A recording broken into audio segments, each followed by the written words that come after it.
Report with Sam Seder. The destiny of America is always safer in the hands of the people than in the conference rooms of any elite. Sam Seder. They are unanimous in their hate for me, and I welcome their hatred. We must guard against the acquisition of unwarranted influence, whether sought or unsought, by the military-industrial complex. The Majority Report with Sam Seder. And I get the feeling you've been cheated.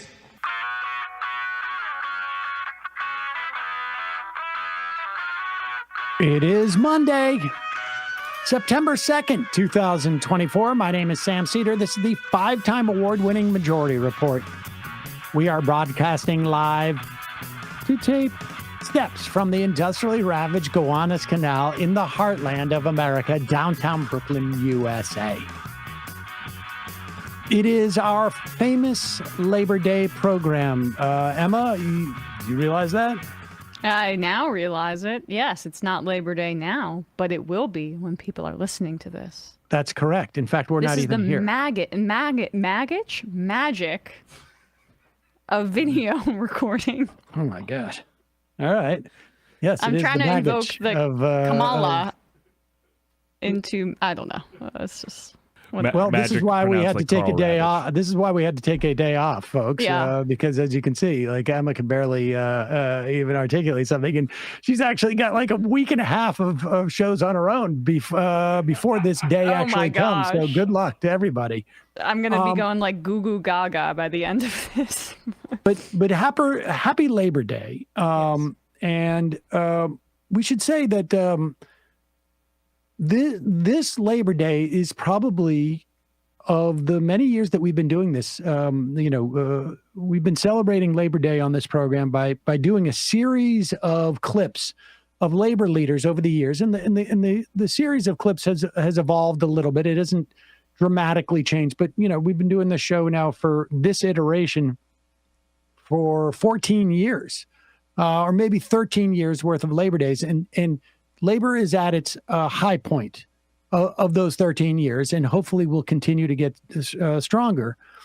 And instead of doing a clip show this year, one of the people I've been talking to or had talked to over the past like 8 years or 6 years about labor was Jane McAlevey.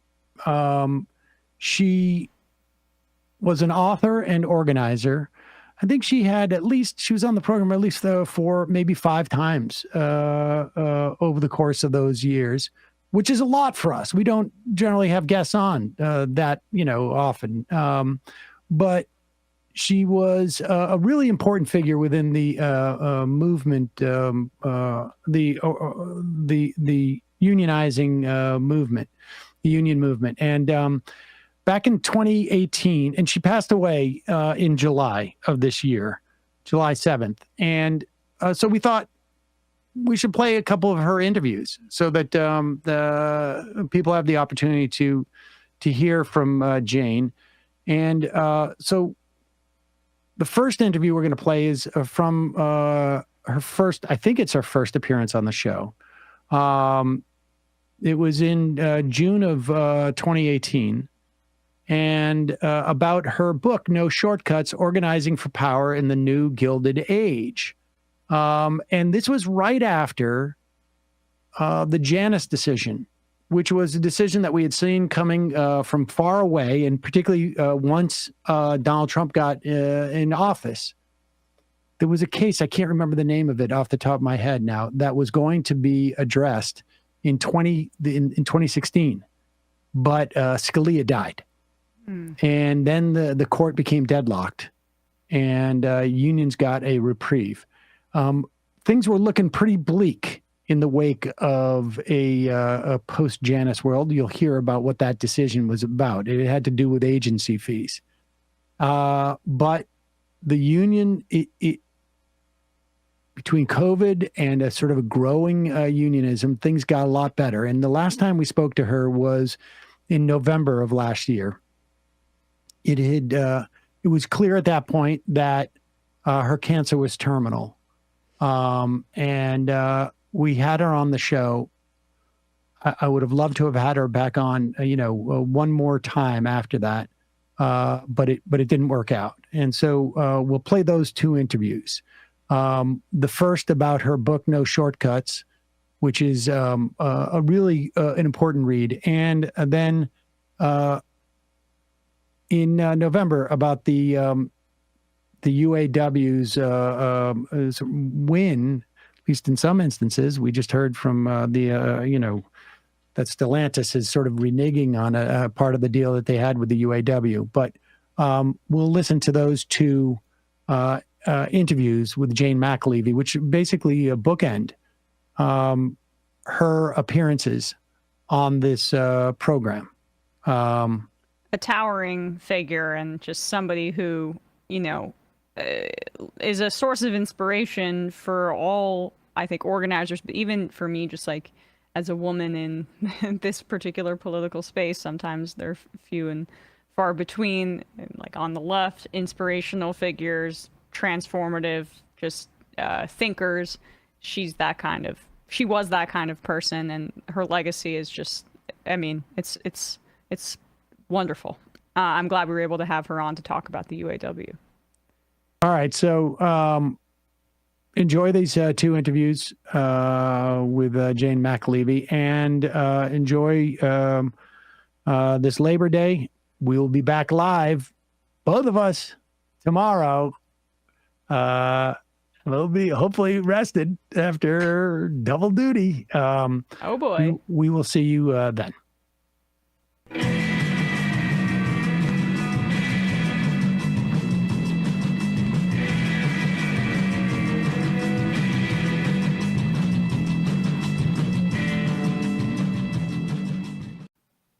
Hey folks, happy Labor Day.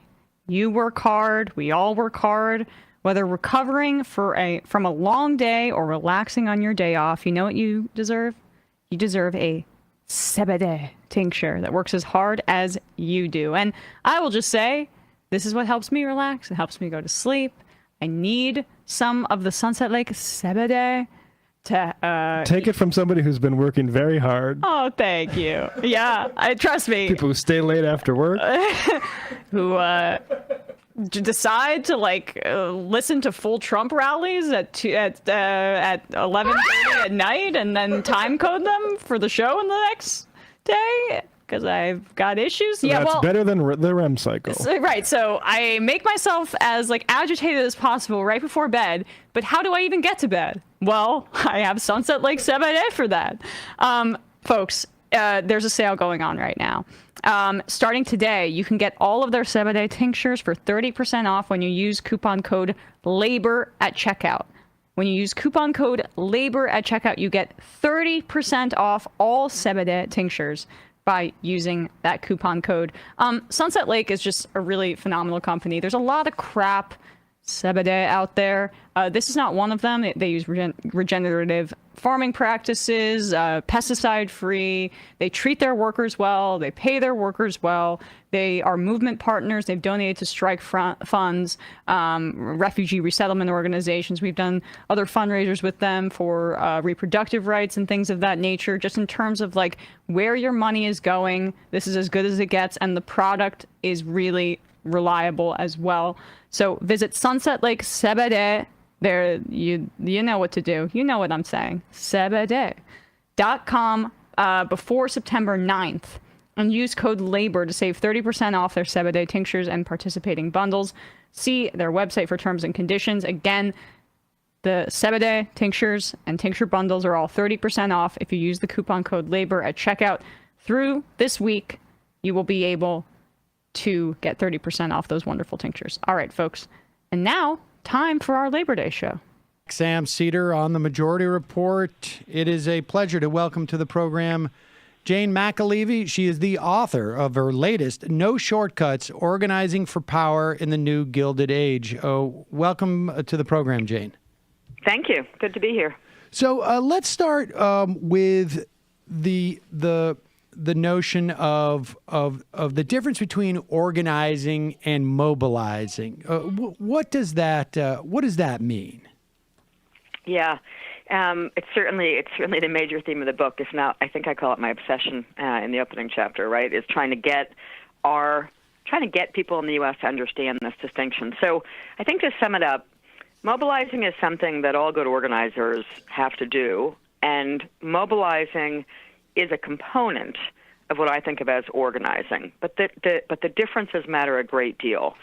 Organizing is about what I call base expansion. It's about bringing people who are not yet convinced that they should be part of a movement, who don't wake up in the morning thinking they're part of a movement, who don't self-identify at all as progressive or liberal or anything to the left of that, who are sort of ordinary people who are out there in this country, either being bombarded by Fox News or something else, and who are not yet part of something. And organizing is the process of how we actually expand the base of people who come to see themselves as being part of a common movement, who come to realize through what I call a process of self-discovery. I think organizing, which is always face-to-face, it's not Twitter, it's not Facebook, it's not a whole bunch of these things that we're over-relying on right now, which are mobilizing tools. We'll come back to that in a minute. So organizing to me is a process of what I call self-discovery. It's where people come to the conclusion themselves through reflective conversations, through face-to-face, one-on-one conversations, that there's something wrong, and that they can actually do something about it. And mobilizing is once someone has made the decision, this pain I'm feeling in my life from the last recession or the recession before it, or the pain that I have been born into in this country as someone in the working class or poor, for God's sakes, in the U.S., in the middle of the winter, in a city where it's cold and you can't get heat on. Mobilizing is what happens once people have come through a process of self-discovery about what's wrong and who's to blame. Mobilizing is what we do once people are with us. We mobilize them. We mobilize them right now to turn out in the election and vote. We mobilize them to come to Occupy Wall Street protests. We mobilize them to take action and do something. But mobilizing assumes the already converted.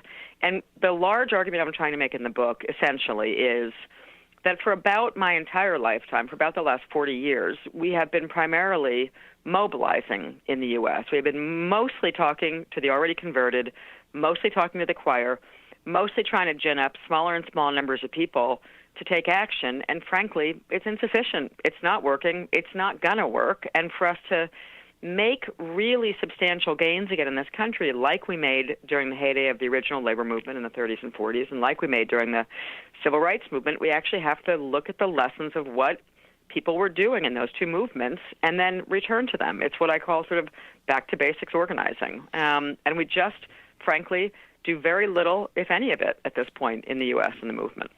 All right, I want to get to what some of those lessons are, but what are the challenges today? I mean, I think the most obvious challenge to organizing as opposed to mobilizing, and in some ways it seems like mobilizing has been made easier and organizing has been made more difficult because of the way our society has changed, both in terms of the way that we work and both in terms of the way that we socialize. Yeah, I think that's right. I wouldn't deny that the challenges are stiff right now. Although, so on the one hand, let's focus for a minute on this topic of sort of how technology and people sitting at home and the advent of the TV and all, and disaggregated communities and suburbs. Like let's not lose that very real challenge. But I do just want to posit that that there are things that are considerably easier. For example, in the 20s, 30s, and 40s, at the heyday of the powerful trade union movement in this country that created the context that lasted for 40 to 50 years. It took them a long time to undo it. But, people were being shot and killed. And in the civil rights movement, people were being shot and killed. So, I mean, and it's not that, black teenage men get shot and killed when they walk out the door today. That's a constant, but not necessarily as a result of their decision to take action in a movement, right? It's because our society has got massive structural racism that we have not yet tended to in terms of violence of all kinds. But sticking to the challenge. So I think it's true. People will frequently say to me, yeah, but like things are different. Workplaces aren't huge and big factories anymore. And so let's just take that one for starters. And then let's talk about the suburbs and let's talk about technology. I feel like each one of them, if you're an organizer, which is what I am fundamentally, they're just challenges. They're actually not obstacles. So the question is, what are the challenges in front of us and how do we overcome them? There have always been, when you're doing real organizing and you're really getting ordinary people to come to a new understanding of what the oppression in their lives is and why they and their families are sort of having a rather miserable lot right now, that work is always hard, by the way. It's never been easy. So the challenges just change in different generations. But I'm arguing the fundamentals of how we have to do the work really don't change, and unfortunately they have changed. So let's take the workplace. It is true that we no longer have these sort of like, well, someone will refute this right away, but it's true. Let me just say it's true that we have less big factories in northern industrial cities. It is false to say we don't have big factories. In fact, the U.S. South is littered with big factories, whether they're car factories, foreign transplants, right, the attempt at VW, BMW, I mean, Toyota, Subaru. We could go through the states and list where giant plants are. What those plants have done is relocated from what were once sort of union stronghold states and gone to the global south within the global north, which would be the U.S. South, right? And one of the examples I talk about in the book, is a giant factory with 5,000 workers in it in an incredibly repressive environment where the workers win, and that's a recent fight. So it isn't impossible to win. The question is, what's our approach? What's our strategy? What's our method? And so first off, we actually do have a lot of large workplaces, and we have very strategic ones, from warehousing that the Walmarts of the world rely on to whoever it is. There's a lot of just-in-time production. I mean, I could make an equivalent argument about the strategic sectors that we're just ignoring, including the entire U.S. South, that even the Walmart campaign had been focused on sort of these associates, who are people who get hired short-term, whatever, where the focus of that, the organizing of Walmart needs to be in the warehouses and in the production and shipping departments, not in the retail. Okay. Yeah, so it's just, it's like, again, it's just, to me, I mean, part of what I'm trying to raise in the entire book are questions of power and strategy, right? At the end of the day, I'm trying to raise fundamental questions about power and strategy. And if you want to talk about power and strategy, then I'm arguing you have to talk about something that people don't understand very well, which is this distinction between mobilizing and organizing. So back to the challenges. Okay, so then there's suburbs, right? So one of my first organizing jobs, not when I was still a community organizer, but when I switched over and began to work full-time as a labor organizer, one of the very first campaigns that I ran was an explicit challenge by several trade unions who said, suburbs are turning red. We're not having any luck organizing in the suburbs. We think unions might work in big cities, but not in, northern big cities still maybe, but not in suburbs. That's about circa 1996. And so I was like, great, that's a big challenge. Let's go right at it. And so I was assigned to go work in big, wealthy suburban areas. And what happened? 3 years later, we had record organizing wins, not just because of me, by the way, but because I was working with a team of really good organizers. I had unions that were open-minded about shifting how we thought about strategy. We began to think very differently about how we had to bring different forms of power to bear in the fights themselves. And that's what I eventually call the whole work organizing method. But that yes, the conditions are difficult now, that with less workers in unions, we have to be creative about how do we actually build other forms of power that will hold during a tough fight with a tough employer. And in Stamford, Connecticut, and the areas surrounding, Connecticut, posh sort of suburban region with pockets of cities, in fact, we organized thousands of workers in just a few years by thinking carefully about what did it mean to be in the suburbs. Maybe it suggests a strategy shift from being in a big factory in a northern city, right? So, what was it? Can you be? I mean, were there sort of like, I guess, transferable principles? Definitely. Okay, so give me just a sense of those, because this I find, this is I would say the single greatest excuse, I guess, of why union organizing has been hurt has been this decentralization of the people who are supposedly to be organized, I guess. So what are those sort of those principles? Because I mean, presumably, right? I mean, this wouldn't just be for labor organizing; it would be for any type of organizing.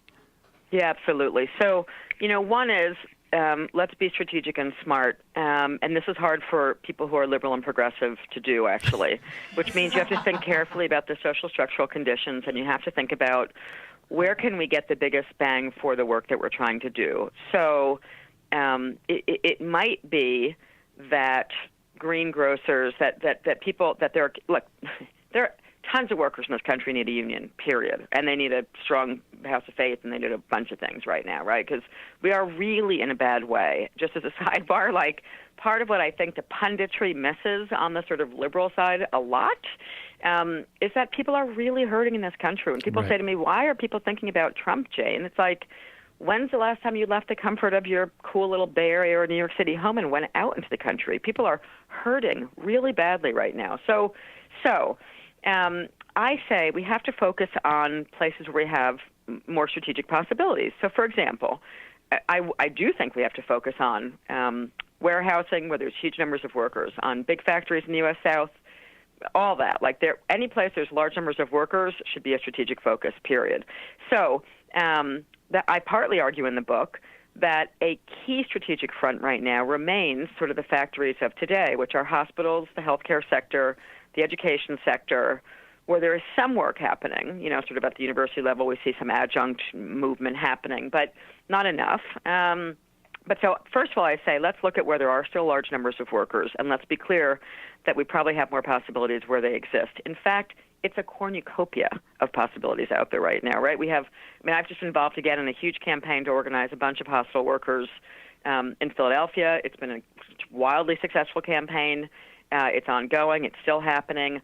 And so, to me, the lessons have never ended. Every place that people are doing the work the way that we should do it, real organizing work, we're still winning. So the principles are this. One, for starters, and this is a challenge to some people in our movement, the first principle of the work is you have to genuinely, and this is going to sound stupid, but I'm so serious about this, you have to genuinely, seriously believe that ordinary people have the capacity to do extraordinary things in campaigns and in their lives. And if you wake up in the morning and you have a slightly elitist attitude and you think, I just need to get the right story, and I need to create narrative change by finding the perfect worker with the perfect story about something and her kid and her something, and she worked so hard, and now she's here, and, but I'm going to actually go, me, the senior staff person, I'm going to go and be the wizard who fixes all the problems in her life.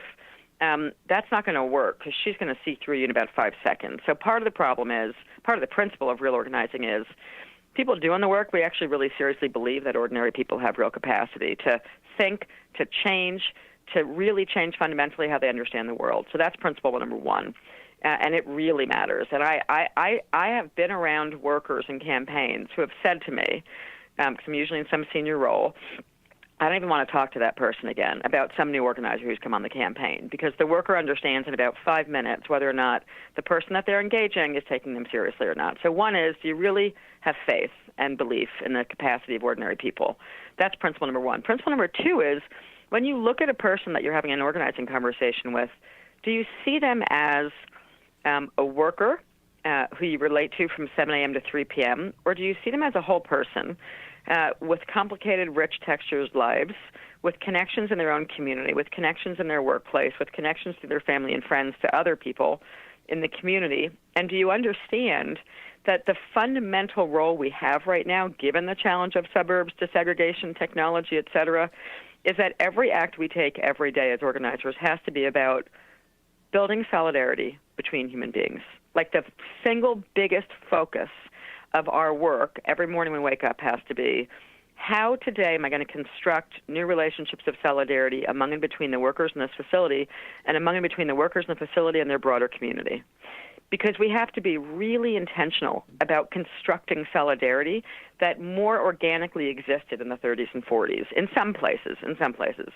Even that's complicated, but in some places. So, for example, we should just say, just so that people can sort of catch up here, that when we say it was more organic, it was because they either came from the same immigrant community, people living together in closer quarters, or there was just a lot more social cohesion, right? Whether it was, I guess, churches or the existence of unions in themselves, or working in the larger factories. There's a whole set of, that's what we talk. That's the flip side of the challenges that we're talking about. Yes. Yes, and again, so that, definitely, and let me just say, an example. I mean, partly, I do think that there's just some For me, I guess it's too easy to say that we've changed that much. I hear it, I entertain it, I believe it. Some of the people I've been working with recently in some of these big campaigns have said, well, when I started the idea of saying, what I want to do is now chart every relationship that 5,000 workers that we just helped form unions in these hospitals. I want to now figure out what are all their social connections in the community, because we understand all their work connections really well. And even some people in the recent process were like, okay, well, they're nurses, they're more middle class, they don't have that many connections to the community anymore. The truth is, it's just not true. So, and I always just say, sure, so let's just try, right? Sure, that's no problem. Let's just try. And then the minute we start talking to the workers, it turns out they're attending the most powerful black churches in the city of Philadelphia. They have connections all over the place. So to some degree, it's true. To another degree, I'm challenging the idea of how true it is. So look at Chicago, and even some of the examples I talk about in the book, the case studies.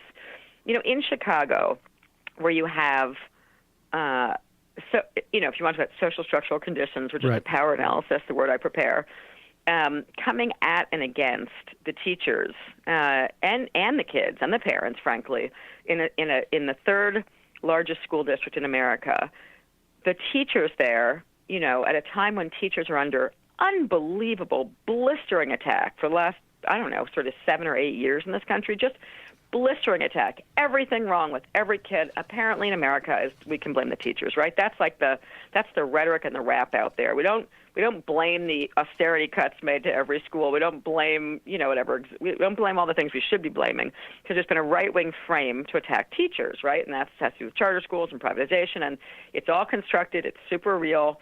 And in Chicago, we wind up after one big teacher strike where the teachers do everything right. They did everything right. They doggedly built alliances. They systematically mapped the relationships between the parents of the students themselves, into churches and community groups all through Chicago, so that by the first time they had to do that massive strike in 2012, when I went in to sort of do a look back with them and interview a bunch of the teachers, interview a bunch of the community leaders in Chicago, it was such a pleasure for me, because they did everything right. Like, they actually spent time mapping relationships and understanding the connections they had. 30,000 teachers with 420,000 students in public schools with 180,000 parents is a ton of connections. Right. So they made them intentionally. They knew that to take on austerity and racism, they were going to have to construct solidarity in a really intentional way. And that is what I mean by real organizing. We have to intentionally construct solidarity every day. And it may take a little more work to do that now, because less people are in church or synagogue or whatever it is, or because less people, because Chicago isn't ringed with giant steel mills, where thousands of workers do go to work every day. But they are still ringed with big school systems, big hospitals, there's a whole bunch of big stuff still sitting around someplace like Chicago, right? So the question is, are we strategically focusing on, and even the immigrant question? I think that is it's more acceptable today that, look, whether it's New York City, Los Angeles, there are whole new waves of immigrants. And in fact, I have yet to organize Latino or Latina immigrants who were not deeply rooted in their community in just the way that we thought of Italians and Poles and everything else in the 30s and 40s, who are not, that's part of the story of Smithfield, or that Southern factory I analyzed in the new book.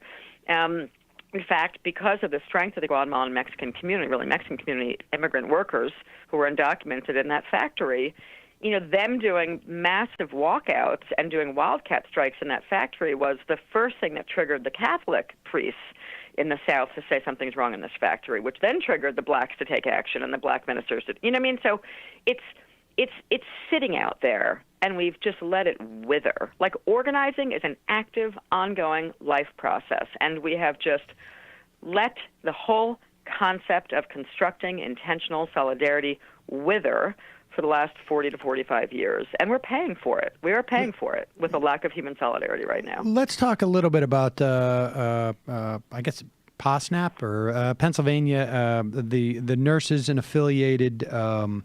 I don't have it in front of me, but because I've interviewed a bunch of people about the Chicago strike and this idea of social social unionism, I guess, or social movement unionism, which it sounds like to me is really just what you would call organizing, proper organizing on some levels, just sort of mapping these relationships. And it is, obviously for teachers, it may be a little bit easier to do that because they have a captive audience in some way, insofar as that parents theoretically are coming to the teachers because they're interested in what's going on with their students. And I guess in the context of nursing homes and whatnot, there's a similar dynamic on some level. But just talk about the sort of that this is a union that broke off from other unions and is independent, but has had a lot of success. Yeah, a lot of success. I mean, they have a lot of success for the same reason, which is that they do real organizing work. So, in fact, part of why I had been doing some work with PASMAP is because the executive director of the union and I have, we come from the same exact training origins and the same roots, which is what I would call the old. Now, especially if you're sitting in New York, this gets confusing, right? There's a lot of acronyms, a lot of institutions, but the original or the old model of what was called 1199, when it was still a national union, many of us who are still running supermajority strikes, building really cohesive solidarity between workers and the broader community, because workers are people, part I'm of the sorry, broader community. Tell people what supermajority strikes are, please. Yeah, it's so infuriating to me that I have to even use the qualifier supermajority before the word strike. And that's part of my annoyance with these, what I call these less than real strikes that have been happening, that people call strikes, these protests for the last 3 years that people call strikes, which aren't strikes. So a strike by definition, I say in the book, was when a supermajority, like 90% is what we mean by a supermajority. When 90% of the workers or more walk off the job, you've actually created a crisis for your employer. You've created a crisis for capital. I now have to say the word supermajority strike, which is frustrating, frankly, because it's what a strike used to mean. But there has been this, because of the lazy fixation on the concept of narrative change, which I really am railing against, because narrative change isn't power. Last I looked, we got a lot of good press out of Occupy Wall Street, and we haven't done a damn thing to affect what Wall Street does. So, narrative change is one thing, and power is actually something else. And we're getting good at narrative change, but we're not getting really good at power. So that's part of the problem. So, and you're also talking about the fight for 15, where we had and calling, and when one McDonald's worker or two walks out in front, and a bunch of left-wing activists who everyone knows because they show up at every protest, or progressive people, which is a good thing to do. This is not a bad thing. It's just don't call it a strike. When two people walk out, and then there's a bunch of good liberals who are called to show up from some Twitter feed or Facebook posting, please stand with these workers tomorrow, and there's picket signs out there, but only two workers walk out, and the store keeps functioning, and then we call that a strike. That's not a strike. It's actually not a strike, and it's a dumbing down of one of the most important weapons of the working class ever in this country. So to dumb down the concept of a strike is like what mobilizing is to organizing. It is dumbing down the actual work we have to do if we're ever going to get serious about really reversing income inequality, because it's about reversing the power inequality in American society right now. And those of us who still run what I now have to call a supermajority strike, that's where workers are still winning. Workers are still winning when they can actually create a crisis for their employer, right? When you're being trained as a young organizer, the lingo we use is like, can you create a crisis for the employer? Look, if you can create a crisis for the employer, you can actually extract wins. Workers can win good contracts, go home, and actually have enough money to pay for health care, pay for the child care bill, attend services of faith of some kind on the weekends, and have a life, and maybe have a little time for a little league game, or, put their kid in some basic sports program, right? Which is not what's happening for most of the workers in this country anymore. So, but those of us still doing it, part of the correlation I argue in the book, look, I went from being an organizer for decades to then pausing, right, to do this weird little thing, which for me was weird, to do a PhD. But in that 5 years, part of the question I was trying to answer was, is my whole life experience some weird aberration, or is there actually evidence to back this up? And I'm really delighted to say there's evidence that good organizing still works. So it's hard. It requires that you are willing, as a trade union leader, or frankly the leader of any organization, to be small d democratic, to actually let people participate, to let them make decisions. And that is often the hardest thing for leaders, whether they're of philanthropy in this country, who's twisted a whole lot of good organizing work out there, but like philanthropists, union leadership, the people controlling the purse strings that control our movement, very few of them actually believe that ordinary people are smart enough and capable enough to make great change again.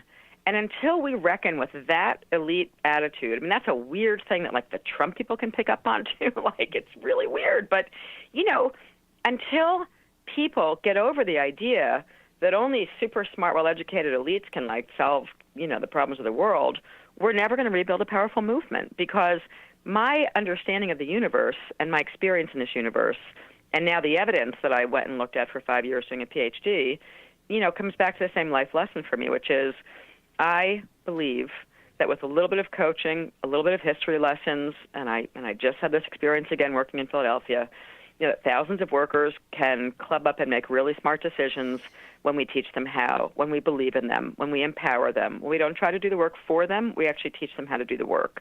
People actually are required, mass numbers of people are required to build real power and reverse the kind of grotesque things happening in this country. And the part of why I titled the book No Shortcuts, which might be stupid, but it's because I say it all the time. Like, all we've been doing since I've been well, not all, but, you know, a lot of what's been dominating strategies for change have been advocacy models, you know, and I dissect what's an advocacy model, what's a mobilizing model, and what's an organizing model. That's what I'm doing in this book, because I'm so frustrated by people thinking they're doing one thing and they're really doing something else, and saying they're doing something like striking when it's just a protest. So let's not confuse a strike, which has power and deep meaning behind it, and a protest. I'm all down with protests. Protests are great. We can have them till the cows come home. I'm interested in power, and a real strike is about real power. And a protest is something else. It's about narrative change in Twitter and Facebook and, you know, whatever, which is just different than actually building real power. What accounts for the change?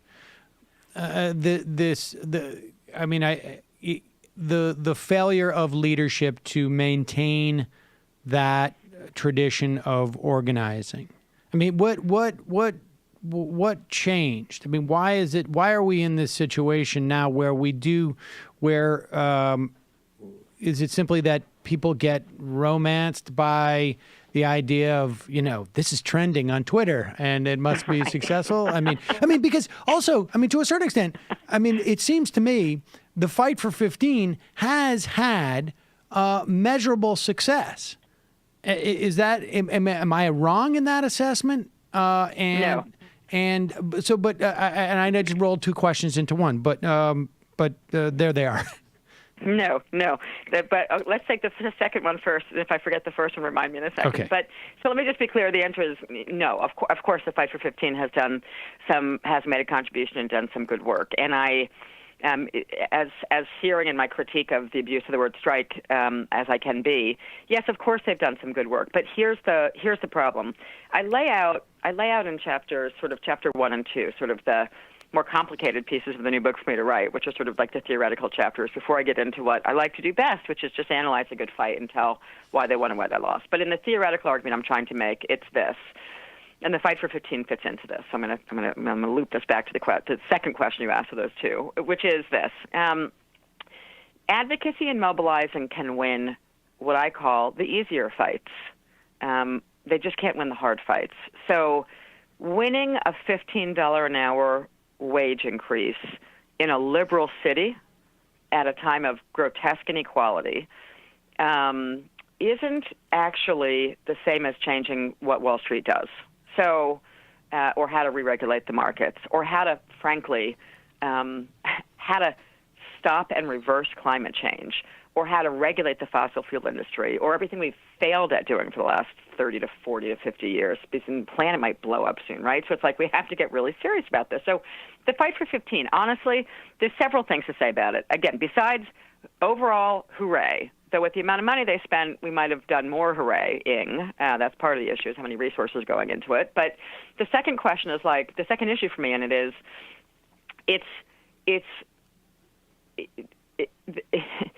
first of all, they're phase-ins. There's only one campaign in the country where 15 went to 15 right away and 15 went to 15 with benefits, and that was the SeaTac airport campaign. One campaign. Every victory since then, we're talking about 15 in 2022 with no indexing. 15 in 2022 in Seattle is going to be the value of about $10 now. And last I looked, that's effing poverty. And no one who's running that campaign is living on that salary.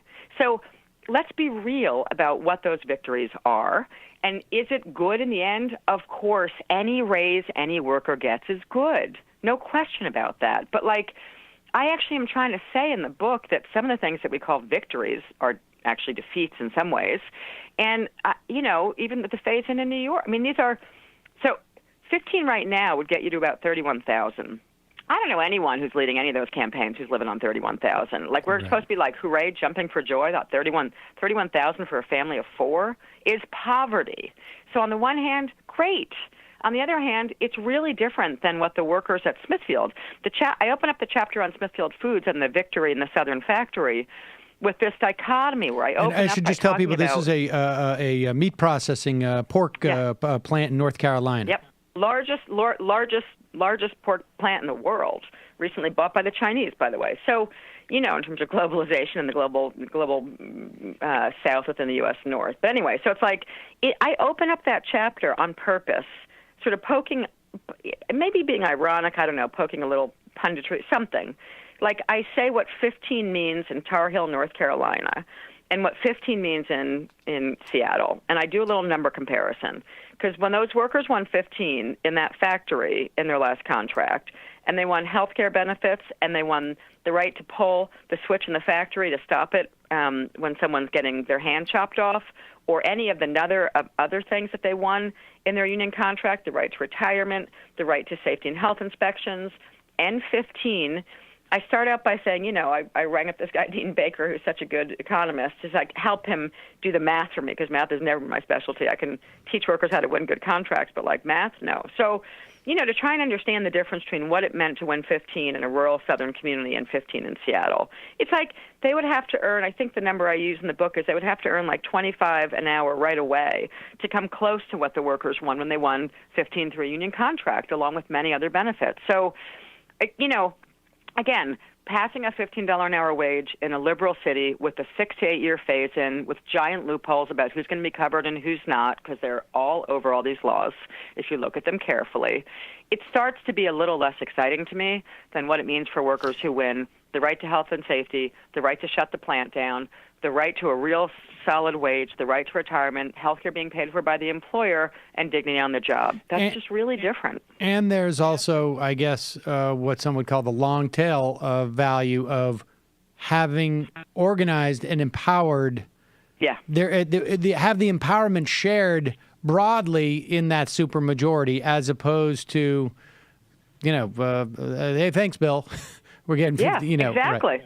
Someone just wakes up one day and they got a raise, and they're not really sure why or how, and some good liberals came in and did some work on their behalf, and that's what advocacy is. And sometimes it requires a little mobilizing, put a couple flags up and wave and make some noise, but the people themselves have not, exactly as you're saying, there's no long tail, they haven't organized. So I was just having this conversation with a bunch of workers in Philadelphia recently where, I said to them, part of what's so important about the first contract negotiations phase, which is what most of the workers are in right now after these big, difficult organizing victories, is that part of what good organizers are trying to do through the process of negotiations, and this is another sort of mini pet peeve of mine, is, some people run around today saying, collective bargaining is this, old idea. Doing what they call firm-based, contract negotiations is sort of a last century concept, and it doesn't help the whole community. And I say that is just bullshit. If you've ever led first contract negotiations in your life, if you understand as an organizer that the primary job of the phase of contract negotiations is to teach governance, it's to teach the skill of building a strong work site, it's to teach leadership development, it's to teach workers how to stand up to their employer who's sitting across the table from them and learn how to say no to them and learn how to then organize enough power to say no collectively so that when management wants to make a really bad decision like short staffing your unit where patients might die, you actually have the capacity on your own right in that moment to fix that problem. when wizards in the movement try and fix things for people, you have denied the class's ability to get smart and learn how to do it themselves. And I am all about how do we coach and teach people how to do the work. And that's what our successful movements did between the 1920s and the 1950s. We were teaching people, believing that they had capacity, and teaching them how to do the work, so that when the organizer who had some capacity, some experience, all I have is experience, right? I can walk into a bunch of workers in a campaign right now and say, look, here's the thing. Based on the last 25 years of my life, if you go that way, the boss is going to do this. But if you go that way, the boss is going to do something else. That's experience. That's not because I think I'm smarter than any worker I've ever had the pleasure of doing organizing work with. I don't. I'm blown away by the smartness of every worker I've ever worked with. It's like, it's just that I've done it for a long time. So I can say, and people have confidence when I say it to them, look, if you try and do X, Y, and Z too soon without first getting the full weight of your coworkers behind you, the boss is going to beat you in a month. So let's not try to do that. Let's focus on what it takes to win based on the experience of what winning looks like. That's what coaching is. That's a good coach. I was saying to someone else yesterday, okay, I'm a bit of a Warriors fan. Okay, I live out in the Bay Area now, right? But I'm like watching the opening of the game the other night, and people talk about Steve Kerr, the smart coach. All organizers are coaches. The coach doesn't get on the field. He doesn't get on the court and play with Curry and the other basketball players out here. You could do this analogy for any sport. The coach is sitting on the sidelines and figuring out how to bring out the best of every person on the team. The coach never plays. That's what good organizers do. We're not playing. I'm not the nurse in the hospitals that I've just been working with in the organizing and first contract campaigns. I'm a coach. And when organizers understand our role is to coach and bring out the human capacity that exists in people, the best, what are you good at? What are you good at? And how do we make everyone into a big team that's going to win? That's what organizing is. It's building and bringing out and coaching and nurturing the existing smarts and skills that ordinary people have. From your perspective, why has the movement gotten away from that? If it actually has gone away, as opposed to just like being binary. I get the sense there's been this sort of the drift away from it. From your perspective, why has that happened? First, it's hard. It's hard. It's really hard work. That's just, it's hard. It's a lot harder than tweeting or Facebooking to actually deal every day face-to-face with disappointment, with all sorts of things you have to do. So, one, it's just hard work. And I think that what happened was people assumed in this country that after the labor movement in the 20s, 30s, and 40s, and then after the Civil Rights Movement, we won the Voting Rights Act, we won, the Civil Rights Act. You can look at all the different things that we achieved as when we had movements with real power behind them that were powered by millions of ordinary people. People just assumed we won things, and they thought, by the late 60s, early 70s, then we passed Clean Water Act and Drinking Water, all these things, Clean Air Act. People just thought, okay, we won these laws. Now we can just worry about administering them. Now all we have to do is hire a bunch of lobbyists in D.C. to tend to making sure we implement the laws that we've passed for the last 50 years, in some smart way, and just keep an eye on what the lobbyists are doing. It's like a fundamental misunderstanding of, first of all, how we won when we were making big gains in this country, there was a misunderstanding about how we achieved them, and there was a misunderstanding that, once you won a law, it just stayed, as opposed to that the right wing woke up the next day, every day, thinking, how are we going to roll it back? How are we going to roll it back? How are we going to beat them back? How are we going to unregulate the country again? So the first thing was just because we don't really teach how power works, and we don't spend a lot of time talking about how power really works, there's a misconception of how it works. We think we win something, and it just stays that way. Well, it's really obvious. I think it's finally become really obvious with the Voting Rights Act being rolled back, with voter suppression happening from North Carolina to Texas to these ridiculous laws, even the protections from the Civil Rights Movement are being systematically rolled back, right? So the first is there's a misconception of what it takes to win. The second is there's a misconception of what it takes to hold on to our power. And so that led to, I think, basically a generation of, Thea Skocpol talks about this in her book, Diminished Democracy, which I quote in the beginning of No Shortcuts, because I think that there's an interesting analogy to it. She talks about, with lots of evidence, the sort of the explosion of after the GI Bill in World War II, after a whole new generation of working class people went to college.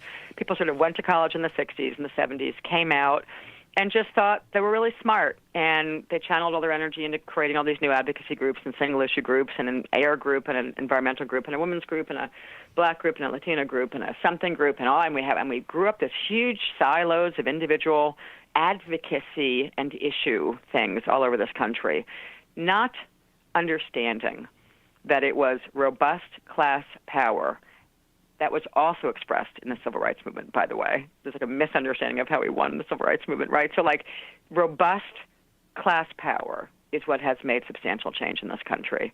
And it was hard, and people thought we did it. Like they just thought we did it. Like even Alinsky, I read about Alinsky in the new book. I mean, if you read everything that Saul Alinsky actually wrote, his core books, all three of them, most people never read his book about John L. Lewis. But if you've read all his stuff, like he assumed, even Saul Alinsky assumed, well, the labor movements, they've got the inequality thing down. They've got strong unions. That's all set. I'm going to go out and try and build some parallel power in the community because I assume, he says in the book he writes about John L. Lewis, that big labor is always going to be big and strong, and they're always going to have dealt with the issue of inequality in the workplace. Well, even that was a horrific assumption, right? Like, it didn't take long for a virulently pro-business, hyper-greedy free market capitalist system to just say, okay, it's going to take us 30 years to beat back the regulation of the working class, of the labor, of the economy.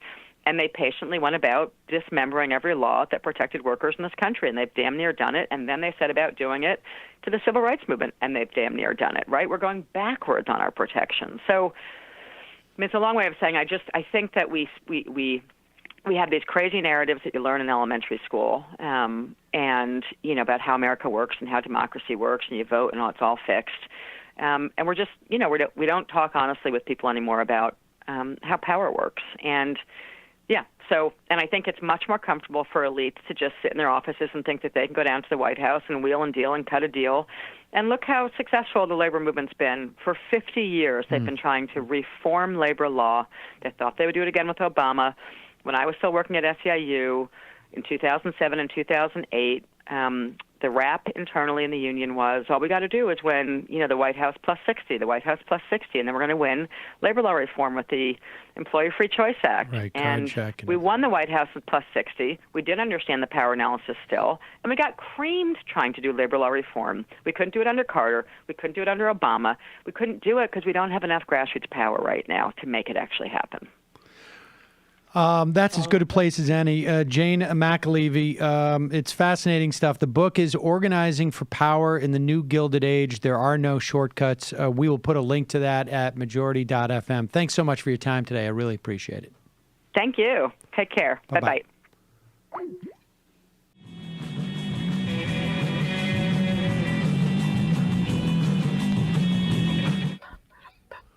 We are back. Sam Seder, Emma Vigeland on the Majority Report. Want to welcome back to the program Jane McAlevey, labor organizer, columnist at The Nation, author of multiple books, the most recent Rules to Win by Power and Participation in Union Negotiations, and also the subject of a really great profile in the and well-deserved in the New Yorker magazine, how Jane McAlevey transformed the labor movement.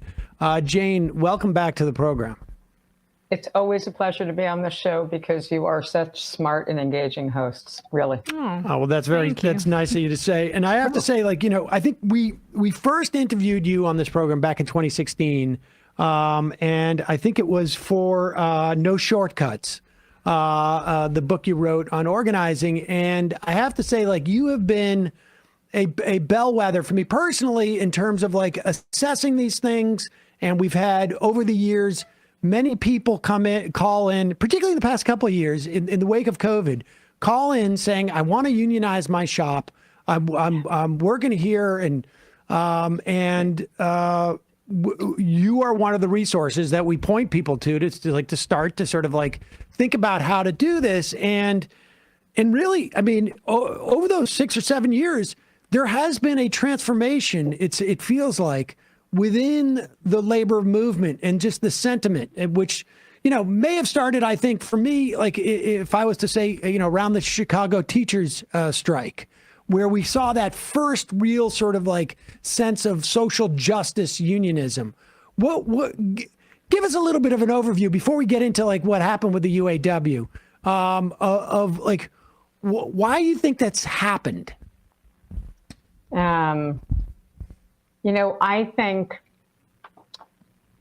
several things. One is there really has been a significant change in just the last decade. And I think you're right. I mean, I think, my first book was called Raising Expectations and Raising Hell. And that came out in 2012, kind of coinciding with Chicago. And that book, from the title of it, because we'll get to that with UAW, but we'll stick to Chicago for a minute and some stuff in between. The first thing I learned as a young trade union organizer, with the working classes beaten down as it was when I was aging, into being a full-time organizer in the mid-1990s, was my mentors all said, first and most important thing you can do, McAlevey, is raise workers' expectations that they can win again, that they deserve a better life, and that they can actually, if they team up together and build a really solid workplace structure and hold the community with them, they actually can still strike and they can still win. A combination of less parts for real, as I think you know, why they're not all my best friends, but the national trade union leadership in many cases was absolutely complicit in what I called lowering workers' expectations. Strikes are so hard, and let's just work with the Democratic Party and we can work this all out. And that obviously was pretty seriously flawed. So I was writing about, in that very first book, everyone says it reads more like a novel. Like people would write to me and say, I fell asleep I'm way past my subway stop. I couldn't put that one chapter down. Because that's just me telling stories of 10 years of nonstop victories with workers all over the United States. So it's like, obviously some people have methods that are still working. Everyone I work with, all of my comrades in the movement. So that book was like stories, fun, motivating, and it was all deeply real. And then, actually, I got ill then with a different diagnosis that took me out of the work for a while. And Francis Fox Piven, the famous sociologist, author of Poor People's Movement, said to me, oh my God, this book, we need a different version. We need like one that has 300 citations, Jane, and that isn't about your fights, but go find me ones like yours and do a dissertation. All right. I didn't have to pay for it. Great. So did that and went right to Chicago to start figuring out what's going on in Chicago, because I'd been hearing about it already from when they won in 2010, the internal union election where they threw out an old guard, complicit. I don't even think they liked workers very much, let alone students, parents, and the community, that kind of local union leadership. And in came this magnificent Karen Lewis, Teacher of the Year, African-American woman, and just slammed out and won the public over from then Rahm Emanuel, the mayor, who was set to decimate, finally just privatize, close. He closed 44 schools at once. And Karen just said, we're beating this guy. It's like the end of public education, or we're going to beat him. So that strike has massive significance. I got to put that at the center almost with another big case in Smithfield in the South. Those two, I think, were the cornerstone of the case studies and No Shortcuts in my dissertation, to really show methodically, not on my own campaigns, how do you do the work. And that did raise expectations for almost every good local union in the United States of America, that we can actually do this. So fast forward, that moves into West Virginia kicking off in 2018. Those are people who study grouped. There's a lot of study grouping of No Shortcuts all around the country. Unbeknownst to me, there were people in local unions who didn't have supportive national leadership ordering that book, creating discussion guides. It was crazy. So 2018 kicks off with an illegal statewide West Virginia teacher strike. And then that just goes. Arizona, Kentucky, Ohio. Like Arizona was an illegal 75,000 worker teacher walkout. And I don't think that any of this would have ended but for the pandemic, or get sort of a lid put on it. The pandemic put a lid on what was already we're sick of this. We're sick and tired of saying we can rely on the Democratic Party. Apropos of the conversation we were just having before I came on. Like, what are we relying on them for? So, the only way to prove you can win is by having a massive strike that you win. And then more workers want to take the risk to go on strike because they keep seeing more victories. And suddenly it's not as risky for them. Then the pandemic hits, creates a crisis for everybody, right? You're either ordered home or you're ordered against your will with no gear to go to work, grocery store workers, healthcare workers, all of them. And they start to die. So people really died in large numbers in trade union, workers in trade unions, leaders calling me up about going to another funeral. Okay. And then burying their patients. If you were a nursing home worker, we know that that's where the slaughter happened in the largest numbers, Black, brown people in a nursing home. They come out, doesn't take but long to go from all the rhetoric about we're essential, to actually you don't mean anything, we're laying you off and cutting your pay, not giving you an inflationary raise, and whatever. And we've hit this moment. And the one, I'll wrap by saying, just initially here, I was just in Canada all weekend giving a keynote speech and some training to an up-and-coming provincial union. People here might not know there was actually the first provincial-wide strike that was illegal a year ago, almost to the day now, that shut down the province and was a real first threat of a general strike that I've seen anywhere close to here in a long time, up over the border. And when I was doing a part of a Q&A, the new president, a new progressive president of that union, who had brought me in, said, I don't think that the words leader ID, structure test, there's a whole bunch of vocabulary that you've given to the entire movement that didn't exist like 10 years ago. And it's really real. Like, people come up to me and say, we have to learn how to do those structure tests better, but that's what you say is how we know whether or not we're ready to win, right? And I'm like, fundamental. So there's a lot of change happening. And then we'll get to the UAW and the more recent stuff, but there's a lot of change. And I think we're in a really good trajectory right now. Maybe not fast enough for the climate clock, but we're definitely trying, because that's what's new. There's a different kind of deadline. That's all. And you mentioned how the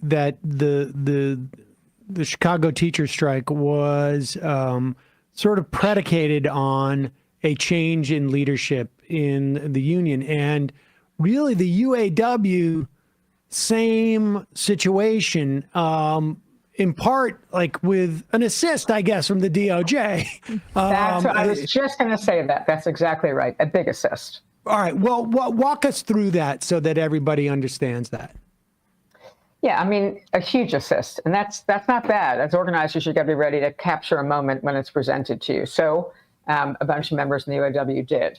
But I'll just say, without that assist, without the corruption scandal, so there was a long investigation similar to the one that went on in the Teamsters in the 90s. Like, a multi-year monitor was assigned. A corruption scandal. There were hints of a giant corruption scandal inside the National United Auto Workers. Monitors and trustees were sent in from the federal government to start doing an investigation.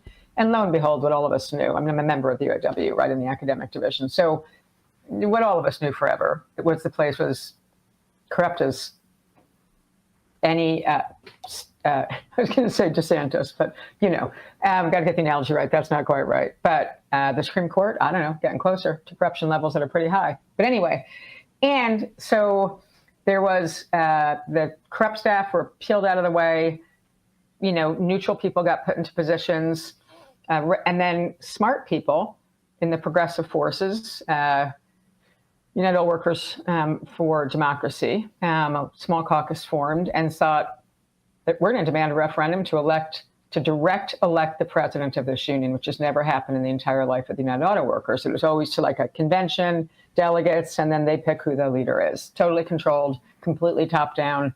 Don't even try to run from those convention spots if you don't want to, find your tires slashed, whatever. I mean, really bad stuff. So it's a very low turnout election in the referendum, I think 2.5 years ago. My timeline is, everything is just nuts after the pandemic in my brain timeline wise.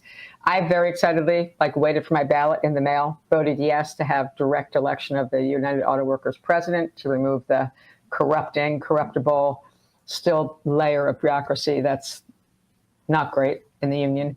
And we win. I mean, that's all analysis, but actually the workers win a direct election. And I'm caught off guard by that. And again, it happened because it was a very low turnout. I mean, the administration caucus, who ran the union into the ground forever, called the administration caucus versus United Auto Workers for Democracy caucus. No, soundbite error. And then that set the stage for a team of opposition leaders to run for office for the first time at the presidency, and that becomes Sean Fain, the new president. And even that was a squeaker. Yeah. Yeah. Let me, to the extent that there was still an establishment, because a lot of two different like presidents, obviously former presidents, go to jail over this. And there was a lot of corruption. They were using, dues to basically just live an exorbitant lifestyle. There was some question, I think, too, of like whether they were getting money directly from the people they were supposedly negotiating with. Yeah. But to the extent that there was any sort of like establishment left that still had control of the system within the UAW, how is it they didn't like turn out the vote, I guess, to sort of like maintain that power structure? Do they just underestimate, what was going on out there? Yeah, definitely. They'd had control for so long. I think that they were so arrogant they could not imagine that they would be beat. So I think it's like the same thing we say in a union fight. If you have an A-level boss campaign, a B-level boss campaign, a C-level boss fight, and there's tiers of it. And one of the things we say that gets a lot of workers in trouble if people skip steps in an organizing campaign is that if you do win, that's where they usually hire, like if the boss is asleep at the switch, that's what we call it, like the boss is asleep at the switch and the workers won. On the other hand, that's good, but that's why there's a lot of this, we can't get to first contracts for 480 days stuff going on, because they skipped steps. I wrote a book called No Shortcuts. They skipped steps. In this case, they were asleep at the switch. They were constrained by the monitors. They couldn't just go into the database and do whatever they wanted with ballots and stuff and all that stuff. And it was crucially a low turnout. So our side turned out in higher numbers than theirs did. And there was a real effort, like a really good effort by a bunch of people who are now in the headquarters to drive out a yes vote on direct democracy, one member, one vote for the presidency. It was a very good campaign. It's close still. But I think the internal opposition, meaning in this case, opposition to democracy, the administration caucus, I think they mostly just missed it, and then it was too late.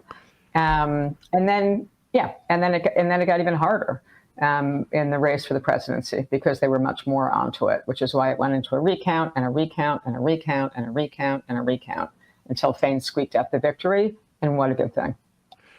Before we get take the storyline from Fain onward, I just also want to ask about the UAW's inclusion. You mentioned that you're part of the academic part of the UAW, and there's something like, I think it's like 80,000 workers in higher education are members of the UAW, and that's a relatively, in terms of those numbers, a relatively recent phenomenon. It's like, how much did the inclusion of those people who tend to be, at least this is my understanding, more left-wing, I guess, or more, in some ways, progressive left-wing, however you want to, then, maybe your average, or just more engaged in the unionization process than the average UAW member might have been. How much did that, like the existence of those folks within the UAW, end up leading to the surprise that the administrative caucus, for instance, was caught off guard? And how much is that sort of, influencing also what's going on with the UAW through Shawn Fain's election and into the strike? I think it'd be silly to say that there was not any influence on that. And I think that was particularly true for the first vote, for the demand for one member, one vote, for what we call direct democracy. I think that the growing academic division probably weighed more heavily in there, just because I think for most people, members in the UAW from any sector, but certainly longtime core of the industry, the auto sector, just probably couldn't even believe that was possible. So I think in that initial round, which then sets up everything else, maybe it's slightly true, but I don't think when it got to the point of being able to throw the bums out and elect new leadership, I don't think that was, I think every single worker, probably starting with the auto workers, honestly, was ready to pull the lever for someone else. And Fain comes out of the rank and file membership for decades. Right. He's super real. He's not from the academic division. Hardly any of the ones who won were. I think one for sure was. Okay, and there's a new division created for the West Coast, where just at the University of California, there's 48,000 members. So there's a whole new West Coast academic sort of division. Then you get the Harvards and whatever. It is interesting, but and it'll become problematic if in the agreement moving forward, I think, if there isn't really strong what's called bargaining to organize language in these settlements. There's too many details we don't know about yet to get too deep into it, honestly. We can say some top lines. There's a lot of unknowns. They just posted the Ford one, and it's 360 pages and meant only for lawyers to read. It's the most, I don't believe in doing that in contracts at all. But in fairness, they did really good work in 5 months from when Sean won in March, was certified as president in March. 1 week before, or basically walking into the bargaining convention to set up the big three negotiations. I mean, the guy had just taken office like days before, after all the delays by the administration caucus to try and unseat him and catch him on something like wrong guy. It was all of you who used to get caught doing that stuff, you know. But given the time frame they had, the fact that they're stuck with 400 practically long page contracts, I like to have them down to about 20, or even one, as my mentors taught me. It says, everything is the way we want it, and we will sign off on any changes. Like, you know, I always say that's the ideal union contract. It's a page, not 380 pages of lawyer talk. But anyway, so yeah, I think the academic stuff matters, but I think this period is about putting the core jurisdictions of the United Auto Workers, which is the auto workers, parts suppliers, supply shops, they're all different divisions, but putting them back at the center of their own historic union. And well done on that account. So I don't think the academic vote had any difference in electing Fain. And yeah, I really don't. And the slate that came with Fain, I think everyday ordinary people in that union were sick and tired of concessions, and that was hitting the auto sector the most. Decades of concessions. I think every one of them perfectly understood what was going on and couldn't wait to have a real choice.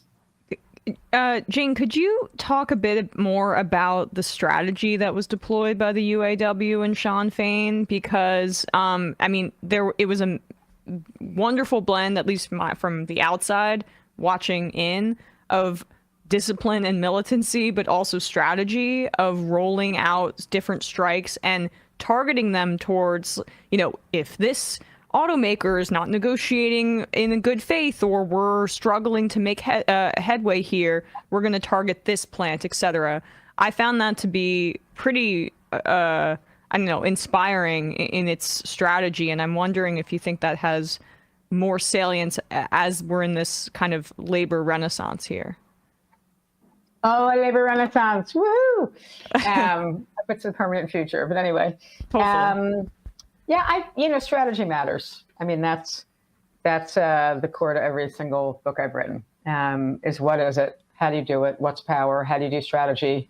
I've long argued and continue to argue, and maybe get to squeeze one more book out, trying fast, on the question of power and strategy, because you can't do good strategy if you can't do good power structure analysis. Like, people just go running in a million directions all the time, and think whatever. So I was not deep in the strategy, mind you, but I think what has to be true, because I've run enough multi-shop strikes myself, is that you have to start by targeting where is the biggest profit being made. So you have to do that analysis. 3/4 of unions don't even do it. They don't even do it. They just go running, So one is you got to start by really having a serious economic analysis of what plants or whatever, fill in the blank, grocery stores, whatever, what plants, what chains, whatever it is, can cost the single most amount of money to give you higher value if that's the plant you close or the stores you close or the fill in the blank.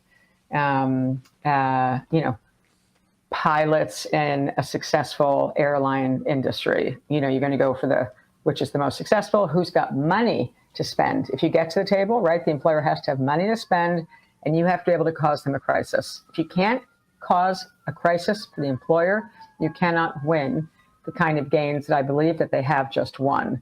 So that's one. And then because they had just, literally, Spain had just been sworn in again in March with a giant convention coming up around like a week later, and contract expirations coming up, right, in September at all the big three. So then it's, if we're honest, I think that I always prefer to be, then you've got an organizing team. You got financial people assessing which plants, which states. You got an organizing team assessing who can we get ready fast enough? Where are they ready? And that combination of where can we hit them hard and where are the workers ready? Because we're not ready. The union is not rebuilt overnight after 40 something years of straight corruption. You don't have workers with even a muscle memory, except some of the really long timers or the fathers or mothers, yelling at the young ones, do it, go do it, go do it. There's a lot of that in the UAW because the generation before them really does remember it. But they had to see it once. I think the John Deere strike, by the way, mattered in this progression when the John Deere workers turned down the administration caucus, trying to shove that agreement down their face. That also inspired people, and those workers inspired people. There wasn't a lot of organizing there. That was just really pissed off people with a lot of earlier generation people still in the plant and around, like fathers and sons all over the John Deere strike on the lines, right? And wives and sisters in a very kind of traditional way supporting all those workers.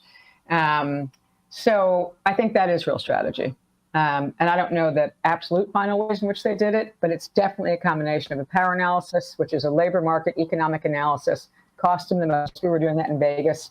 We were doing that nationally in SEIU back when there was a national brain power like that, where we were, I was deputy director in 2003, and I had a project to figure out what 60 labor markets could we go to if we wanted to organize the whole hospital industry, like where we already had the power to grow out.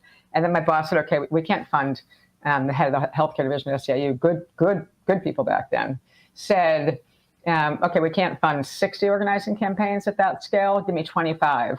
And then we got I was directing a research team that got it down to 25 labor markets. If we take big for profits in these labor markets, we're going to take the country union effectively. And then where can we get the workers ready in time? Because doing a really hard strike, despite the myth, just like organizing JFK, Amazon, despite the myth, which I said before that one too, it isn't self-evident how to actually organize people, but everyone can do it.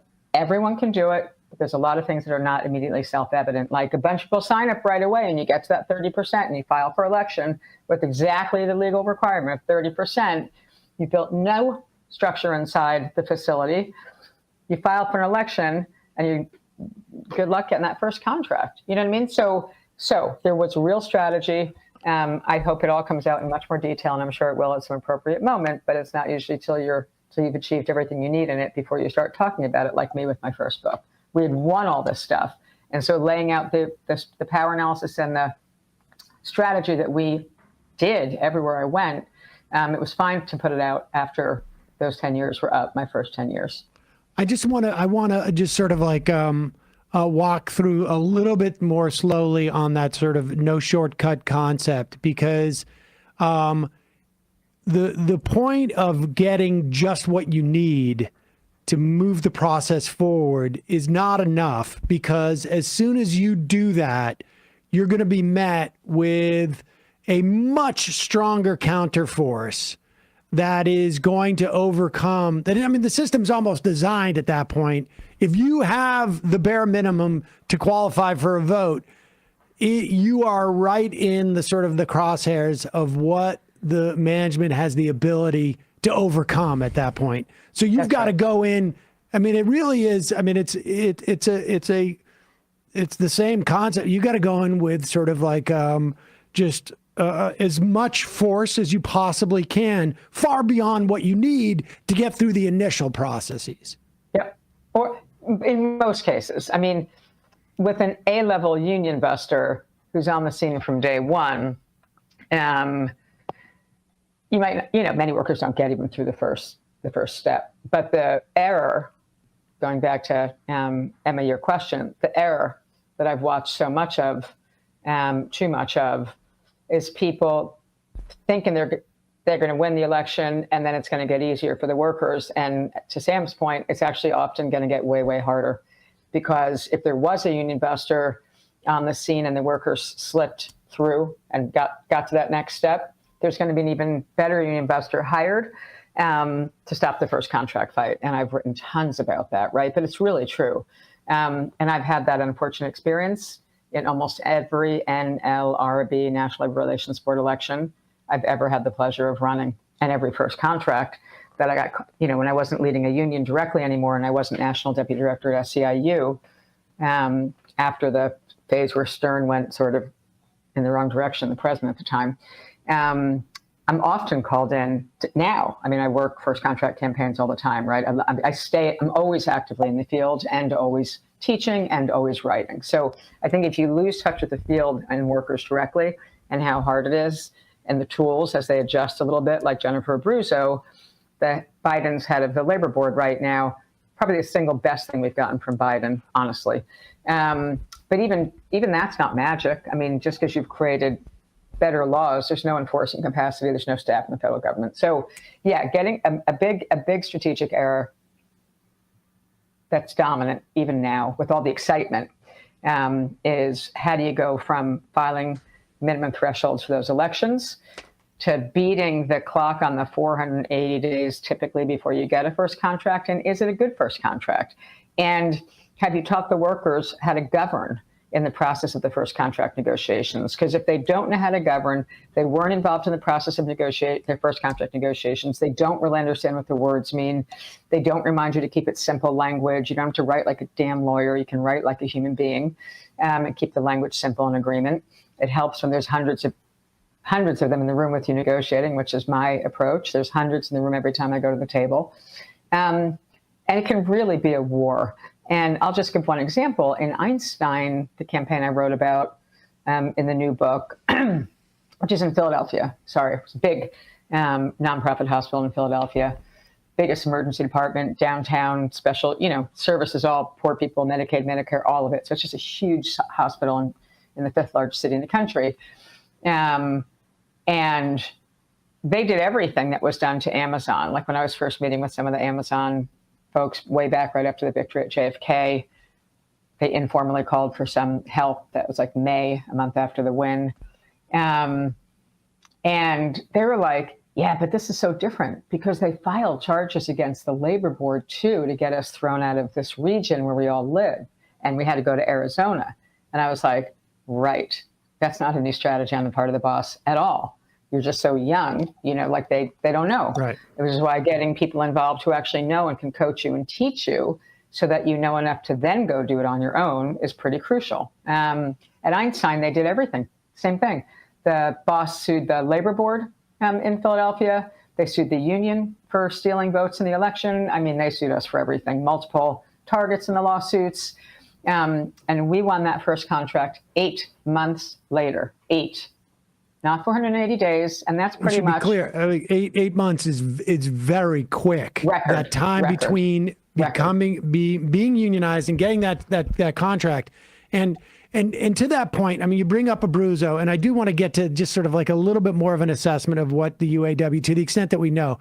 But since you brought up Abruzzo, that element that the National Labor Relations Board recently said that we will now consider the potential of from that period of unionization to first contract, if you're not negotiating in good faith, management, we will now consider that an unfair labor practice, in which case, and they're talking about this, I guess, at this point, of if we assess that is an unfair labor practice in that you're scheduling meetings and not showing up, or you're not being serious about it or whatever, that will then go to arbitration. That's sort of because the National Labor Relations Board has made a couple of moves that, close to card check, sort of like a card check light at this point.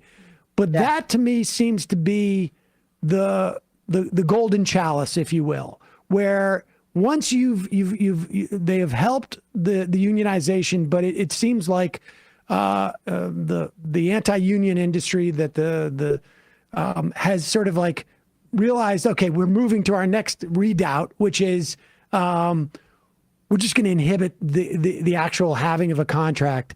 And in many instances, because of the nature of the turnover in our business or whatnot, we can avoid actually, we can break the union down the road even after it's elected. And that to me seems to be sort of like the golden chalice, right? If you get to the National Labor Relations Board saying, we're going to mediate a contract. We're going to send you to mediation or whatever it is. Yes. A couple things, though. One, it was always the ULP. It was always called an unfair labor practice charge if either party could be accused successfully of stalling, not bargaining in good faith. That's always been a ULP my whole lifetime as an organizer and negotiator. The difference is there's a threat now to force them into an arbitration-like situation. Okay. Then there's a lot of other good things that Abruzzo's done, honestly, and I've written several things about it recently. But to focus in on this one for a minute, for those of us trained in the methods that I was trained in and I've been teaching my whole life, which were methods from the 30s, dragged straight into the new century. One of several things. There were so many axioms I was given as a young organizer. And when I began negotiating, my mentors, who were incredible negotiating mentors, said, McAlevey, always just that. There's no Jane in the labor movement. McAlevey with the finger pointed at you. Don't ever let them put you into mediation. Don't ever let them put you into an arbitration. Workers need to win their contract across the table, face to face, and extract the max from the boss. The boss can't go off and hide behind some arbitration or mediation process that immediately cuts out the workers. So I was trained that way, and I think many people were. And if you're doing your work correctly in terms of really organizing, recruiting the real leaders, not charismatic people, all the methods that we believe and teach and that lead consistently to success, honestly, through all the through all the bad times of like the labor movement got bad when I was coming of age, you know what I mean? So coming up at the worst of the labor movement and getting to this point is such a pleasure. But if I look back, I don't think in any first contract fight, the workers ever went past 1 year, ever. Like you say to the workers, you just took the way you were framing it, you just took the first step and it's going to get hella harder right now. So there's no time to take a nap. Here's what has to happen tomorrow. If you can just say win a contract. If you and your coworkers want to win the fundamental changes and make the improvements that you just fought to have the right to do, it's time to step it up here, people, because they're going to come at it hard. And you be honest and you give them the statistics. You've even done that before the election. And so that they're ready for the fact that there's much more work coming. And the reason I wrote that first book, Raising Expectations, which was all the stories, there's no contract that went past 1 year in my first 10 years in the whole labor movement. It's just like, I got taught well, I followed discipline and methods well, we win. It was shocking to me that we did it in 8 months in Philadelphia, because we didn't even get them to drop the legal charges for 5 months. So we didn't even get to negotiations till, I believe, August 17th off the top of my head in 2016.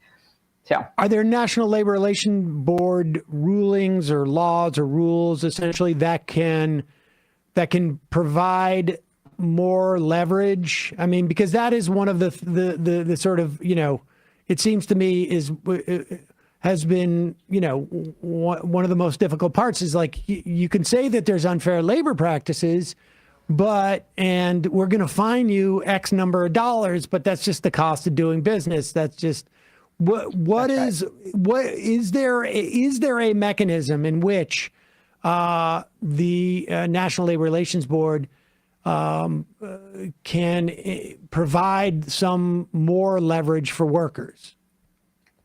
They can, because in my life, it has always helped to have a labor board ruling, like in Philadelphia. The boss was going to appeal it for 10 years to death, which is why I got called in to take the first contract fight. And, getting the first ruling, that's a strong ruling by a labor board investigator saying the boss cheated, not the workers. That's an official document. If you know what to do with that, if you're ready to use that as an organizing tool, then that's always been true.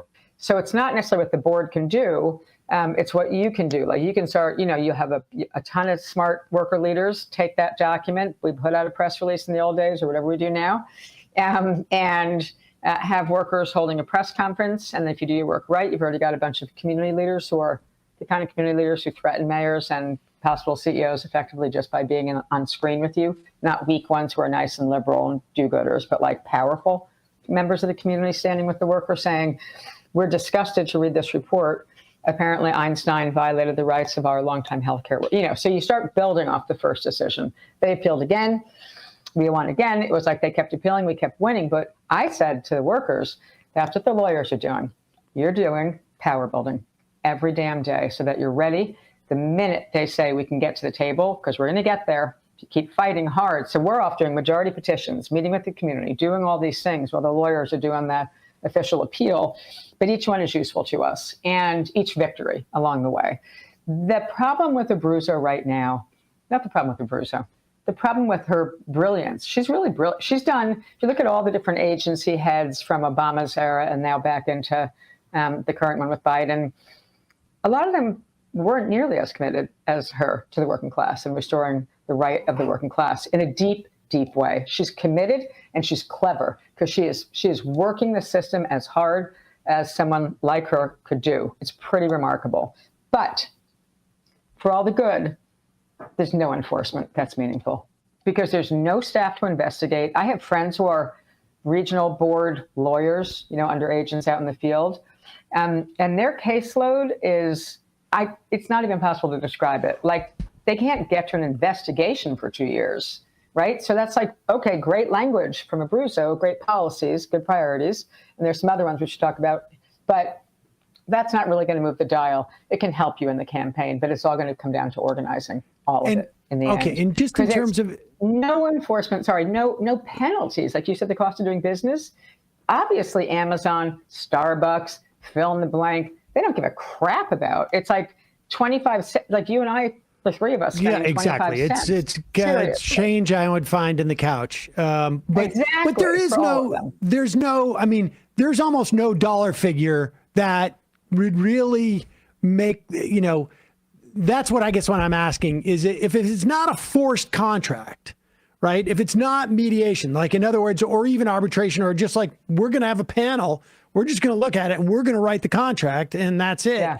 If that's not the answer, then what I'm hearing you say is that, having more enforcement would at least get you the document. And the value of that document, if I understand you correctly, is to build commitment and solidarity amongst the workers, to give them the sense that their fight is righteous and they have a better chance of winning it. Because at the end of the day, it is withholding labor that is ultimately, and the threat and how much management believes that labor is going to be withheld is where the calculation comes from. Because at one point they're going to say, like, we can go through this, but if they're going to stay on those lines for 16 months, we're just going to lose a lot of money and we're eventually going to have them back. So they'll just make that assessment. So you just need to be able to project that, and a ruling from the National Labor Relations Board, even if it's not causing the management pain, it is building power amongst workers by making them believe that we're empowered to withhold our labor. That's right. Feeling legitimate really matters to a working class that's told they're stupid every day by every manager. It's like, honestly, what they do. So when the rulings come, like when the first one hit, so the election had been April 8th. They appealed it within the 7-day period, suing the labor board, moving it out of the jurisdiction, the whole game, like an aggressive version of appealing the ruling. And then by late May, because it was a regional board that wasn't as busy as they've all become, right? That was 2016, that big fight. And there weren't nearly as much heat as there is now. So they had a little more time to go do the investigations. Right now there's elections and stuff going on all over and people taking strikes and ULPs, and the board can't keep up with it, which is why they keep not giving them a penny of an increase of spending. But it really helps to know what to do with those rulings. It immediately lifts up the workers when they get the decision. And it immediately gives them a tool to then take it to the broader community and begin educating everybody about what this fight is going to look like how hard it's going to be, and why they're going to need to bring their community into the campaign in what I call a whole worker organizing method, where the workers themselves chart their connections to the power structure. They don't know what that is when we say it at first, so we have to show them what is an informal power structure. And yes, we might love the completely lefty rabbi or first congregationalist person with the stuff on, vestments on at the rally, but unless those two people scare the mayor of the city and scare the CEOs, it's nice, but actually you're not sending a message of power. And for the workers, the reason why we got a boost right after that ruling to get our first supermajority hand-signed petition saying, we demand you drop the legal charges and get to negotiations, had a little citation in the petition language from the ruling. And we were off and running. And that was the way of beginning to teach the workers, this is actually the way you're going to win. Because even with a Abruzzo, there ain't no salvation unless you can cost them money and create a crisis, and you have to show it, and they have to know it. There's no we got a secret majority. I hear that from people all the time. Yeah, don't worry, we got a secret majority. They're just not going to put their name in public. Okay, you don't have anything if a worker won't put their name in public. It's not happening. Right, because all you're communicating to management is the workers are afraid. That's why they're not putting their name in public. Terrified. So let me ask you this. I mean, I think it's easy to overstate it, but I wonder if it's also possible to understate the value of Joe Biden walking the picket line. Is I mean, if I understand you correctly, the value there is a signal to the workers that they're on a more righteous side, that to the extent that they can, that it's obvious, obvious of sort of prima facie, the president's on our side. What we're doing must be right. And then they're emboldened and management sees oh, this is going the wrong direction. We wanted the workers to be demoralized by now, not emboldened. And now we're sort of screwed. I mean, that had to have had a big impact. I think so. I think, again, back to how beaten down the working class is when it's well, the president just gave us validity that our cause is righteous. I mean, half of these fights are about restoring workers' dignity and respect. It's less about wages. In my lifetime, wages have always been secondary, or at least co-equal with dignity and respect. And depending on the workers that you're organizing, wages could be, because if they're already decent, like my life in hospitals with a lot of registered nurses and stuff, their basic wage is okay. It's that every other aspect of their job, which comes down to respect for their profession, their brains, decisions they get to make, schedules, vacations, the whole 9 yards, is often, and mostly staffing. What is the staffing? Can I come to work and do a good day's, job? Right. So many other issues can motivate people, but having been in so many hard fights so many times, watching and learning better and better as I got older and older, how to use some of these things, like the rulings, getting an important spokesperson on the picket line. I remember in Connecticut years ago, probably late 1990s, leading up to the first ever statewide Connecticut every nursing home walkout.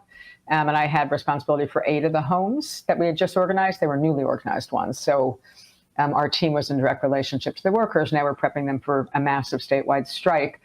And we got the most powerful ministers. We had assessed 2 of the most powerful ministers. It's not that hard to do. But workers are the only ones who can tell you. You can't go to a database that tells me what's the powerful minister. You can start tracking things like asking workers themselves, hey, election time, it's not legal to endorse, but do politicians come to your house of faith, synagogue, mosque, temple, whatever it is, church, around election time just for a coffee clutch, and your religious leader introduces them to everybody? And if they say yes, that's only a question a worker can answer. If they say yes, I sort political house of faith. If they say never saw a politician in my house of faith ever, they just go to a different pile. So you're basically outsourcing the boss. You're outsourcing the research essentially to where the power nodes are to where the politicians have already sort of figured out who the That's right. important clergy are. And then you Absolutely. hear from I see. It's interesting. And then they tell you how many, and there's a bunch of them. We do an exercise that's like, if someone called, if your faith leader picked up the phone and called the mayor, and of course then we're getting moles in City Hall usually if we're doing our work right.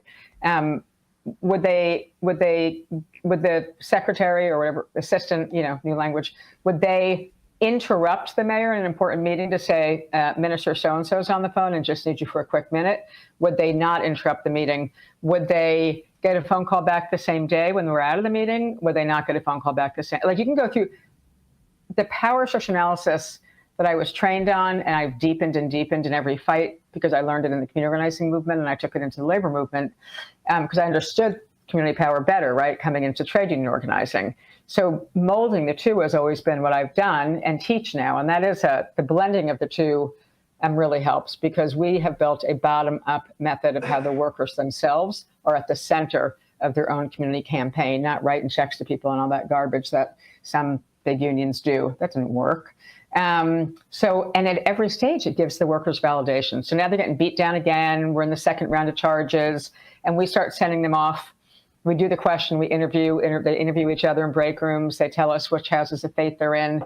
Then we ask them to go to a meeting with their minister and explain what's going on. The faith leader never knows, unless there's some hardcore lefty with a teeny place. That's not what we would be doing. We'd be at 7,000 member Black congregations in Philadelphia, right?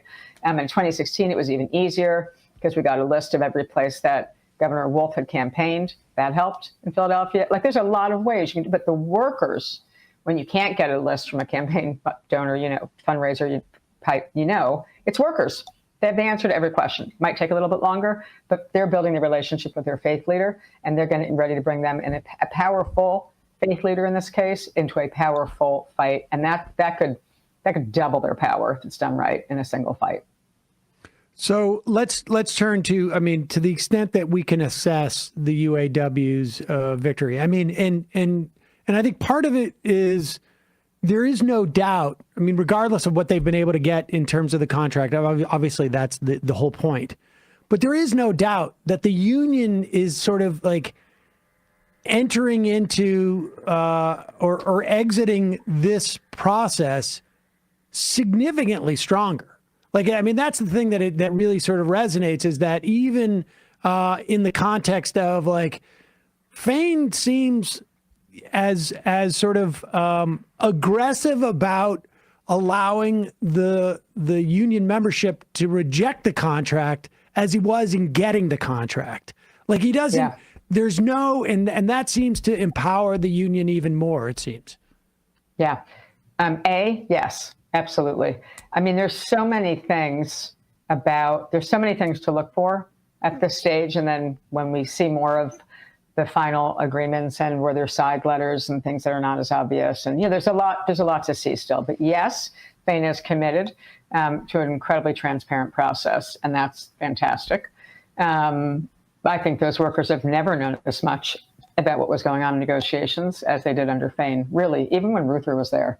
That was the old big people on a fist, take out a cigar, era, when the whole working class had more power with which to make these threats. Unlike now, when we're practically anemic, by the time I come into the labor movement. So very much more committed to real internal democracy. He campaigned on it. He believes in it. And a central question is, does the struggle make the union stronger? Check that box. Absolutely. Just made the union stronger. Absolutely raised expectations that they're going to win more. So yes, hands down, the success of the strike is clear from the sense of building a stronger union at the end of it and reinstilling the faith of the rank and file members. And what we don't know is how motivating it's going to be to the, non-union sector that's been impossible to organize, the transplants, the German and Japanese auto plants and Korean that are in the US that are just always just beat the wages. They always just beat the wages. Some of what's in this agreement that we do know about, I'll highlight a couple of things, really might make that possible. So first, they won back the COLA and they won back the cost of living adjustment, an annual one. They won back the annual cost of living adjustment from 2009, pre the crash of the whole economy. That's very significant. They condensed and won back to just a 3-tier wage scale from like all these tiers that were shoved in and dividing and conquering the workers. They're down to just 3 tiers. That's quite significant. You couldn't probably go to 0 at once. Next contract, maybe they're down to 0 tiers with a just progression of years to get to the end of it. But the really big ones, if you're an auto worker in a non-union plant, is they basically eliminated temporary workers. Because just like the EPS, where they did not do as well, I don't believe, from what we know about both agreements at this stage. Again, all of it's qualified. But what I believe is effective on the ratification, like the 5,000 temporary workers who just never get made permanent in these plants. They're just perma-temps. That's like its own, colonized empire, right? Working side by side with people who are full-time and getting a much different daily package. They eliminated temps in the Stellantis agreement, at least, where they're going to get 168% raise if you have been a temp and you become made a full-time worker under the contract. 168% over the life of this agreement. That's bonkers. And more importantly, just hearing that by 9 months out from the ratification, everyone who is a temp will be full-time. That's structural power. And then another one that I think really matters that we know of, that's factual, that you don't have to figure out and wait for the 400-page lawyer thing to come out and read it, is Belvedere, which Fain's been talking a lot about. They literally forcing the company, they got an agreement to reopen a plant they had only recently closed 8 months ago. And as the vice president said in their press release about it,